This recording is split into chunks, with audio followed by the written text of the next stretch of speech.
पूरे देश के आम लोगों के घरों पर महंगाई का बम गिरा है।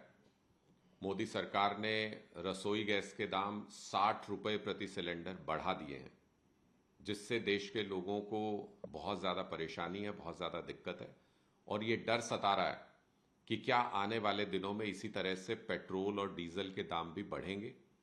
आश्चर्य की बात यह है कि कल ही मोदी सरकार के मंत्री ये कह रहे थे कि हमारे पास इनफ स्टॉक है, बिल्कुल दाम नहीं बढ़ेंगे। और 24 घंटे के अंदर सरकार की बात का झूठा साबित हो जाना और दाम का बढ़ जाना, ये संदेह पैदा करता है कि आखिर हमारे निर्णय ले कौन रहा है। देश को मोदी सरकार चला रही है, देश के निर्णय मोदी सरकार ले रही है, या कहीं और निर्णय लिए जाते हैं और भारत के ऊपर थोप दिए जाते हैं।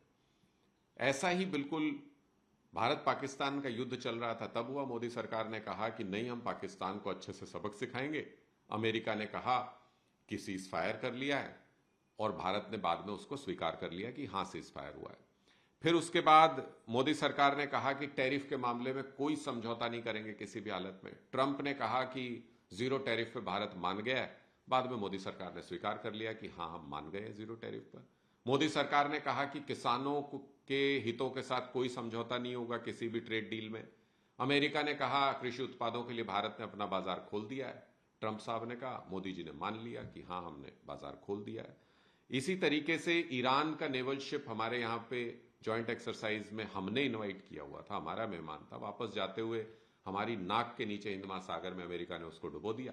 भारत सरकार ने चुपचाप उसको स्वीकार कर लिया। और अब एक दिन पहले, 24 घंटे पहले सरकार कहती है कि दाम नहीं बढ़ेंगे, और आज दाम बढ़ जाते हैं। आखिर कौन फैसले ले रहा है? मोदी जी, आप कहां पर दुबके हुए हैं?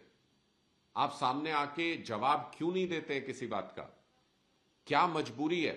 अरविंद जी ने अभी कहा था एक दिन पहले कि अगर कोई मजबूरी है, अगर आपका कोई राज अमेरिका के हाथ लग गया, आप दबाव में हैं, तो पद छोड़ दीजिए, किसी और व्यक्ति को आगे आने दीजिए जो कम से कम देश के हित में फैसले ले सके।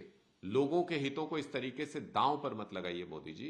पूरा देश इस वक्त इस कंफ्यूजन में है कि अगर दाम घटाने की मांग भी करनी हो तो मोदी जी से करें, या अमेरिका के राष्ट्रपति ट्रंप से वो मांग करनी पड़ेगी कि भारत के अंदर रसोई गैस के दाम घटा दीजिए, पेट्रोल डीजल के दाम मत बढ़ाइए। ये भी मांग हम अपने प्रधानमंत्री से करें या किसी और से करनी पड़ेगी। पूरे देश में ये कंफ्यूजन है और लोगों को ये चिंता सता रही है कि सरकार के एश्योरेंस के बाद भी अगर 24 घंटे में रसोई गैस के दाम बढ़ सकते हैं, तो क्या आने वाले दिनों में पेट्रोल और डीजल के दाम भी बहुत तेजी से बढ़ने वाले हैं।